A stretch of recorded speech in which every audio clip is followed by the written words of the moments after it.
नमस्कार मित्रांनो, तुझेच मी गीत गात आहे या मालिकेच्या आजच्या भागामध्ये आज आपण बघणार आहोत शुभंकर हा पिहूला घेऊन जाण्यासाठी मल्हारकडे आलेला असतो आणि तो मल्हारला म्हणत असतो, पिहूचा डॅडा आता तुझ्या समोर असताना पिहूला इथे राहण्याची काही गरजच नाही, पण मल्हार मला तुझ्या मनाची परिस्थिती समजतीये, त्यामुळे मी आता पिहूला फक्त भेटून जातो आणि पिहूला घेऊन जाण्यासाठी मी नंतर येतो। तर आता मल्हार शुभंकरला म्हणतो की आता नाही, नंतर नाही आणि कधीच नाही। शुभंकर आता चिडतो आणि तो मल्हारला म्हणतो की मल्हार काय फालतूपणा आहे हा। आणि घरातल्या सगळ्यांना शुभंकर म्हणत असतो की काय चाललंय मल्हारचं, पिहूला मिळवण्यासाठी मी काय काय केलंय आजपर्यंत तुम्हाला सगळ्यांनाच माहितीये, प्लीज तुम्ही तरी काहीतरी बोला। परंतु घरातले पण कोणीच काही बोलत नसतं। शुभंकर मल्हारला म्हणतो की मल्हार मी बघतोच आता की एका बापाला त्याच्या मुलीला घेऊन जाण्यासाठी पासून कोण अडवतं। मल्हार म्हणत असतो की फक्त जन्म देऊन कोणी बाप नाही होत, तू जन्म दिल्यानंतर मी 10 वर्ष तिला जपलंय। मल्हार पिहू जवळ येतो आणि म्हणत असतो की आजही पिहू जेवल्याशिवाय मला जेवण जात नाही, रात्रीची पिहूला झोप लागली का नाही, तिला झोप लागल्याशिवाय माझा डोळ्याला डोळा लागत नाही। पिहूला घेऊन मल्हार फार इमोशनल झालेला असतो। तो म्हणत असतो की शुभंकर आम्ही सगळ्यांनी पिहूला खूप जपलंय, माझी आई म्हणजे पिहूची आजी, हे पिहूचे काका काकू या सगळ्यांनी पिहूला खूप जपलंय आणि हे नाते रक्ताचे नसले तरी माझ्या जीवाभावाचे, आणि अचानक 10 वर्षानंतर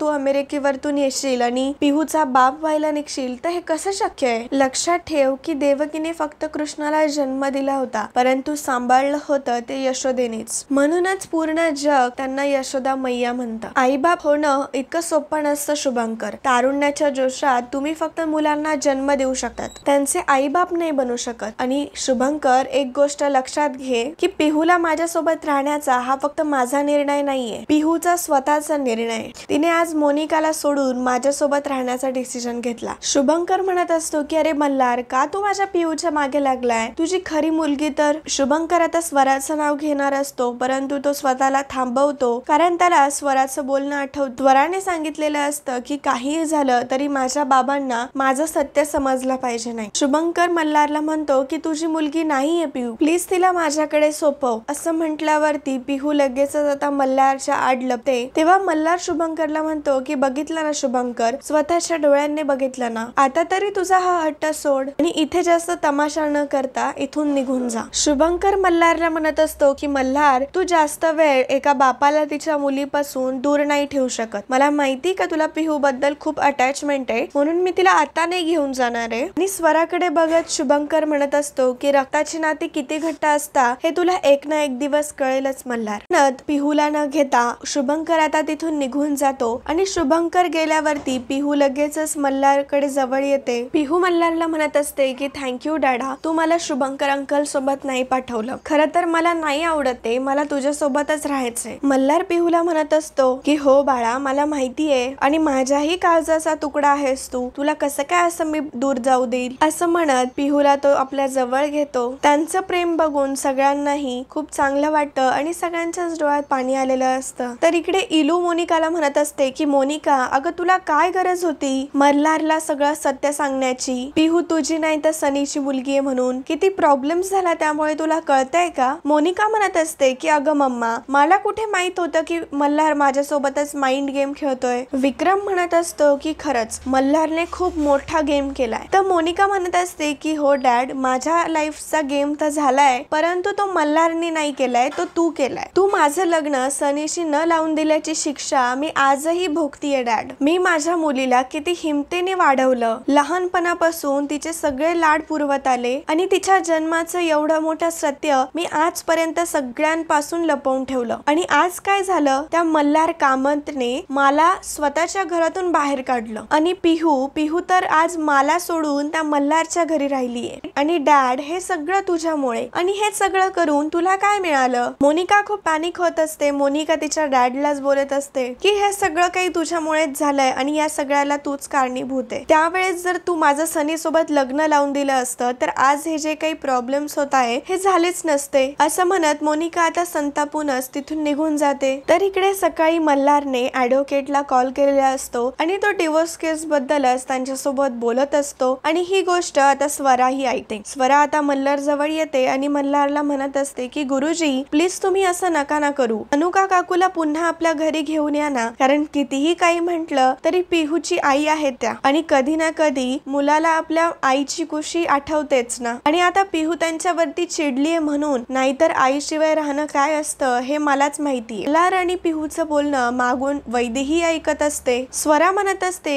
जोपर्यंत आपल्याला आईचा राग असतो तोपर्यंतच आपल्याला आईबद्दल काही वाटत नाही, परंतु राग आपला गेला की आईची लगेच आठवण येते. असं सगळं ती वैदेहीकडे बघून बोलत असते. मल्हार स्वराला म्हणत असतो की स्वरा, मला कळतंय की तू हे का बोलतीयस, आणि तुझं खरंही असेल, कारण तुझी आई प्रेमळ, सुशील, तुझी काळजी घेणारी असेल, तुझ्यावर प्रेम करणारी असेल, आपल्या लेकराचं भलं कशात आहे, आपल्या वागण्यातून आपल्या मुलांकडे आपला आदर्श निर्माण होईल अशी असावी आई. आणि तशी तुझी मोनिका काकू अजिबात नाहीये. तिने फसवलंय आपल्या सगळ्यांना, आणि मला तर भीती वाटते की पिहू जर तिच्या सोबत राहिली तर पिहू वरती काय संस्कार होतील. मला मोनिकाची सावली सुद्धा मला पिहू वरती पडू द्यायची नाहीये आता. आणि खरं तर डिवोर्स सारखे शब्द तुमच्या कानावरती पडू नाही द्यायला पाहिजे. पण स्वरा बाळा, अजिबात काळजी करू नको. मी जे काही करणार आहे ते पिहूच्या भल्यासाठी आणि या घराच्या भल्यासाठीच करणार आहे. मल्हार इतकं बोलून आता तिथून निघून जातो. मागे स्वराला फार वाईट वाटत असतं आणि वैदेही हे सगळं बघत असते. तर श्यामला आता कामतांच्या घरी आलेली असते आणि तिने तिचा लुकच पूर्णपणे बदलवलेला असतो. आणि ती पुढे बघते तर काय, स्वरा आणि वैदेही लॉन मध्ये बसलेल्या असतात. तिथे आता निरंजन मामाही आलेले असतात. आणि आता श्यामला एका झाडाच्या मागे लपते आणि त्यांचं बोलणं ती सगळं ऐकत असते. मंजुळा आता स्वराच्या डोळ्यात डोळे घालून बोलू शकत नसते, पण तरी ती प्रयत्न करत असते आणि ती स्वराला म्हणत असते की स्वरा बाळा, तू अजिबात काळजी करू नको. खरं तर तुझी मनुका काकू इतकी चांगलीच नव्हती. आतापर्यंत त्यांनी जे काही वाईट काम केले त्यांची शिक्षा त्यांना चांगलीच मिळाली. आणि स्वरा, बापाच्या मनात जे असतं तेच होतं. मनुका काकूने आतापर्यंत जे जे केलंय ना त्याची शिक्षा आता तिला मिळाली. आता स्वरा वैदेहीला म्हणते, तू माझी मंजुळा आई म्हणून बोलती आहेस की वैदेही आई म्हणून. आता हे ऐकल्यावरती वैदेहीला मोठा धक्का बसतो की ही गोष्ट स्वराला कशी समजली. स्वरा पुढे बोलते की तुला आता असंच वाटतंय ना की जेव्हा आता मोनिका काकू आणि मल्हार सरांचं लग्न मोडलं की तू जे सगुना आजीला सांगितलं ते आता तू मल्हार गुरुजींना सांगायला रेडी की तू मंजुळा नाहीये, तू वैदेही आहे, बरोबर ना. आता श्यामलाने पण हे ऐकलेलं असतं आणि श्यामला आता विचार करते की ही वैदेही आहे. निरंजन मामा वैदेहीला म्हणतात की तू जेव्हा सगुना आजीला सगळं सांगत होती ना तेव्हा आम्ही तिथेच होतो आणि आम्ही सुद्धा सगळं ऐकलं. स्वरा म्हणत असते की पण मला माहितीये ते सगळं खोटं आहे आणि तू मंजुळाचे, कारण मगाशी मल्हार गुरुजी म्हणाले ना प्रत्येक आईला आपल्या मुलाची खूप काळजी असते आणि खूप प्रेम असतं. तर वैदेही आता विचार करते की वैदेही, आता तुला यांना खरं सांगावंच लागेल. आता अजून खोटं बोलण्यात काहीच अर्थ नाहीये. आता वैदेही स्वराला म्हणत असते की बाळा, मी खरंच तुझी वैदेही आई आहे. आणि निरंजनला म्हणत असते की मी तुझी वैदेही बहीण. निरंजन विचारत असतो, मग ही गोष्ट तू आम्हाला आधी का नाही सांगितली. तर वैदेही म्हणत असते की मी इथे आली तेव्हा मला समजलं की मल्हारचं लग्न झालंय आणि मग मी वैदेही आहे हे सांगून काय उपयोग झाला असता, आणि मला त्यांचा संसार नव्हता मोडायचा, आणि मी सत्य सांगितलं असतं तर परत आपल्या गावी गेलो असतो आणि स्वराला इथे राहताच आलं नसतं. वैदेही रडत असते आणि वैदेही सांगत असते की मला समजलं की स्वरा तिच्या बाबासोबत राहतीये, त्यामुळे मी कोणाला काही कळू दिलं नाही. मी वैदेही आहे असं समजलं असतं तर सगळी घडीच विस्कटली असती ना दादा. आणि तुम्ही सुद्धा स्वरा मल्हारची मुलगी आहे हे सुद्धा त्याला अजून सांगितलं नाहीच आहे ना. मला फक्त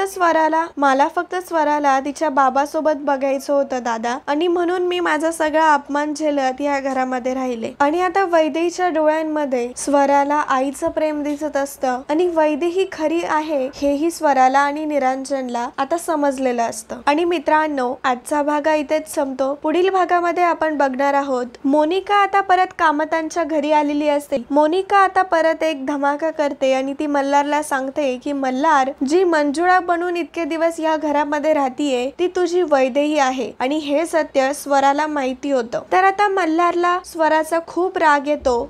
स्वराला म्हणत असतो की तू माझा खूप मोठा विश्वासघात केलाय, आणि असं म्हणून आता स्वराच्या हातातला कुळबंदीचा धागा तो काढतो आणि म्हणतो की ह्या पुढे आपला काहीच संबंध नसेल, आणि आता तुझ्या सो कॉल्ड आईला आणि मामाला इथून घेऊन तू निघून जा. असं म्हणत स्वरा आता लगेच तिथून निघते. तर वैदेही आता स्वराला थांबवते आणि वैदेही मल्हारला म्हणते की आम्ही कुठेही जाणार नाही. तर आता पुढे नक्की मल्हार काय करेल, कशा पद्धतीने आता तो वैदेहीला ऍक्सेप्ट रिॲक्ट करेल हे बघणं खरंच रंजक ठरणार आहे। तर अशाच मालिकेंचे डेली अपडेट्स बघण्यासाठी आत्ताच आपल्या चॅनलला सबस्क्राईब करा। धन्यवाद।